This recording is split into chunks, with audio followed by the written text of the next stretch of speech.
the Wii U was not what it needed to be. After the massive success of the Nintendo Wii, Nintendo apparently thought that you could just do whatever, and as long as it had Wii in the name, that was it. But as we know with the Wii U, that's just not the case. Nintendo pretty much nailed their announcement video of the Nintendo Switch. But does that mean it's going to automatically be successful? No. Success is brought about by a series of steps that Nintendo is going to have to take, but if you ask me, I think they're on the right path. Hi folks, it's Falcon, and today on gameranx, we're asking the question, is the Nintendo Switch going to be a success?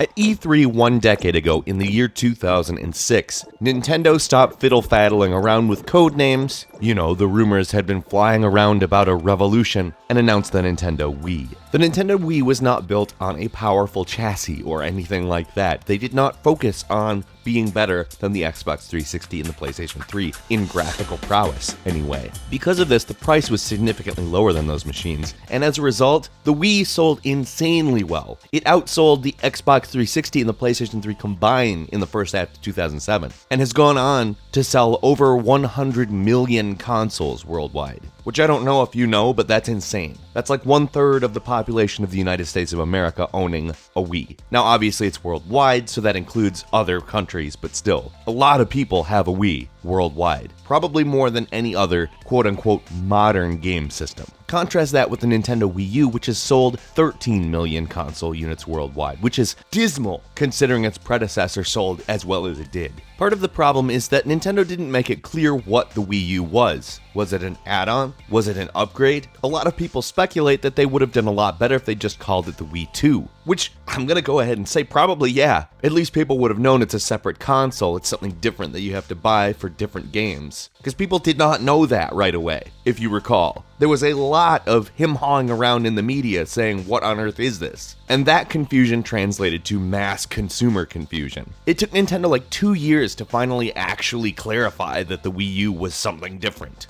Wii U is an entirely new technology and true successor to Wii. It was pretty pitiful, and the Wii U didn't do very well, obviously. So here we are a number of years later, and the Nintendo Switch has been announced. Nintendo clearly learned its lesson on the marketing aspect of it, and they're like, okay, if we don't put out a video that explains exactly what this thing is, that shows off a lot of new games, including a Mario that we haven't announced yet, then there's no reason to even do this. So they did that, and I don't know if you noticed, but people were pretty happy with it. It was the #1 trending video on YouTube, the most viewed, most engaged with. It went pretty much crazy on the internet. This suggests to me that Nintendo has found a sweet spot. Now, it's not without its skeptics. It uses a new version of the NVIDIA Tegra chipset, and the more hardcore among us look at that as maybe a sign that it may not be the most powerful thing ever made. But Nintendo has not ever made the most powerful thing ever made. They're not in the business of making the most powerful thing ever made. But what about the Nintendo 64? Now, I don't know about you, but I'm pretty sure the Nintendo 64 wasn't the most powerful thing ever made even at the time. It was based on SGI workstations that were significantly more powerful than the end-user version of the Nintendo 64.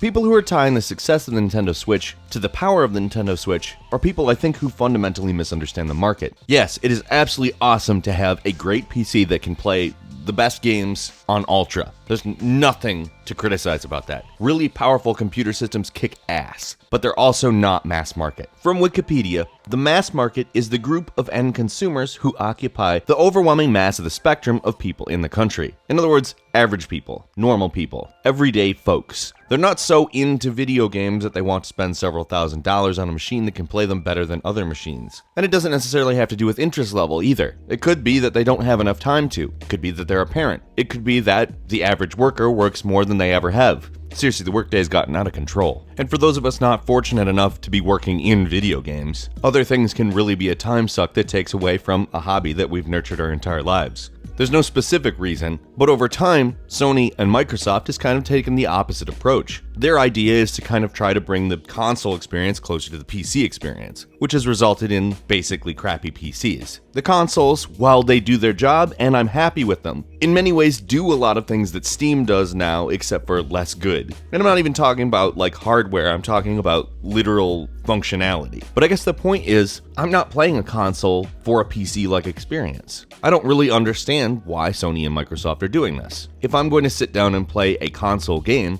I kind of want it to just be like the easiest thing in the world to turn on and play. I don't want to think about it. I don't want to think about settings. I don't want to think about drivers. I don't want to think about anything like that.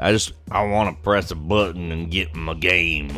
Get my game up. We gonna play it. That's not an insult to console gamers because I play probably more games on console than I do on PC. It's easy. Sometimes I have to get a lot done, and if I'm gonna play something, well, I kind of want it to be more like play than work. Everything about the Nintendo Switch says mass market to me. And let me tell you why. If you had told me about this product in the 1990s, I would have been so excited because there would have been nothing like it. And the fact that over the last 20 years that still hasn't happened, to me is kind of shocking. Because let's talk about mobile gaming. I know a lot of hardcore gamers discount it entirely, but because of mobile gaming, more people play video games than any other time period in existence. It has attracted so many people into gaming that would have never even tried it. And it is proven to be probably one of the most profitable sectors of gaming imaginable. Because it's tied to that thing in your pocket that's always with you. When Nintendo started coming up with ideas for the Switch, I guarantee you somebody said, wasn't there some way we can have both markets? Both markets being the console market and the mobile market. Nintendo already has a robust offering in the Nintendo 3DS. In fact, one could say that the 3DS has been a much bigger success for Nintendo than the Wii U. It outsells pretty much everything. People love the Nintendo 3DS, but you can't sell a 3DS game for $60. And if you blew it up on a TV, it'd probably look like shit. But Nintendo has clearly thought this out very well. They haven't really had a lot to offer as far as consoles go since the Nintendo Wii. The Wii U sucked. It was a bit better graphically than the Wii, but who really cares? It's a Nintendo product. They didn't really bring a lot to the table other than HD graphics and a few more polygons on screen. Nintendo realized that the 3DS was successful and the Wii U wasn't, so the next console needed to have the experience from the creation and marketing of the 3DS applied to it. And when they were thinking about it, they realized that there's no reason to make the border between home and mobile anymore. Console gamers are looking for convenience, and mobile gamers are looking for good games. In fact, that's kind of the only thing that mobile gaming doesn't have the advantage of, unless you include handhelds, and then the Nintendo 3DS is filled with good games. If mobile gaming exclusively was taken up by games that are as good as Downwell, which I can't put down even to this day, maybe I wouldn't be saying something like that.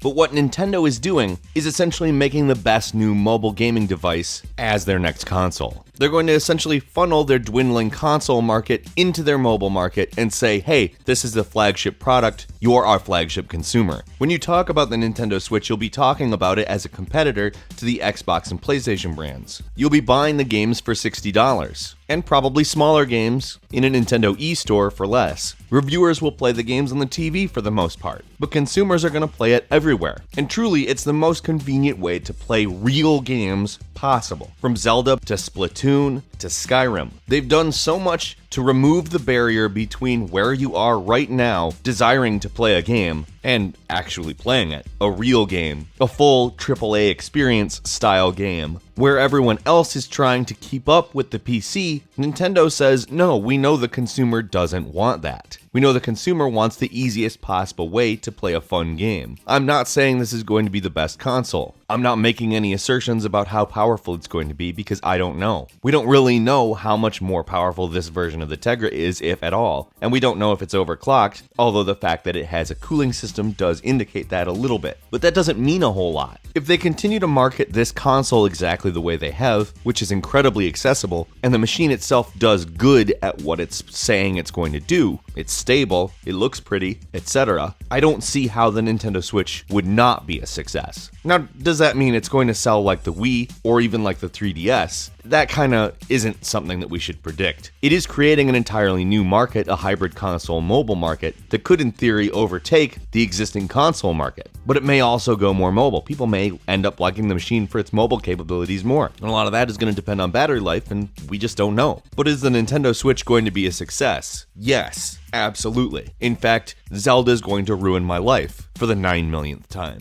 Because now going to bed doesn't mean turning off Zelda. Taking the train into work doesn't mean turning off Zelda. Going to the dentist doesn't mean turning off Zelda. Essentially, what I'm saying is I want you to untie the idea that the power of the console is somehow massively tied to its success. No, I'm not saying it's not tied to it, I'm saying that it's not the deciding factor. I would argue that the deciding factor has already been revealed, and that is that it's the most flexible gaming console ever created, and essentially leaves the door open to play anywhere, anytime.